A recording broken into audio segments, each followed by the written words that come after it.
காலையில கரண்ட் வேற இல்லை. இந்த எலெக்ஷன் பேர் என்ன? தினேஷ்ங்களா? Hello hello. ஐயோ, அந்த தினேஷ் மேலே வேற ஆள் கூப்பிட்ட போலே, சமாளிப்போம்.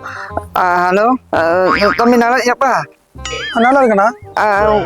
சாப்பிட்டியாப்பா? நான் ஊரில் மழை பெய்தானா அந்த பதறாதீங்க. நீங்க வேற யாருக்கும் கூப்பிடுற போது எனக்கு கூப்பிட்டீங்க, அதை பேசி சமாளிக்கீங்க. கரெக்டா? எப்படிப்பா கண்டுபிடிச்சேன்? எனக்கும் நடந்திருக்கேன். நானும் இப்படிதான் யாருக்கும் கூப்பிடுவோம், வேற யாரும் கூப்பிட்டு அப்படியே சமாளிப்பேன். அது எனக்கு புரியுது. நல்லா இருக்குண்ணா, நீ வச்சிருந்தா சரிங்கண்ணா. சரிப்பா. அப்பாடா, படம் தெரிஞ்சோம். இந்த தினேஷா தான் இருக்கும். ஹலோ. ஐயோ, மறுபடியும் யாரும் யாரா பேர் வைக்கிறது? தினேஷ், ரமேஷ், பாலா, அருணா, சஞ்சய்னு ஒரே பேரு 30-40 பேர் எனக்கு தெரிஞ்சவனே. என்னன்னு சேவ் பண்ணி யாருக்குடா நான் கூப்பிடுறது? ஏன் படுக்கிறானுங்களா? இது ஒருத்தர ஒரு பேர் தான் வைக்கணும்னு சொல்லி கவர்மெண்ட்ல இருந்து சட்டம் கொண்டு வரணும். நீனடா சுவாமி.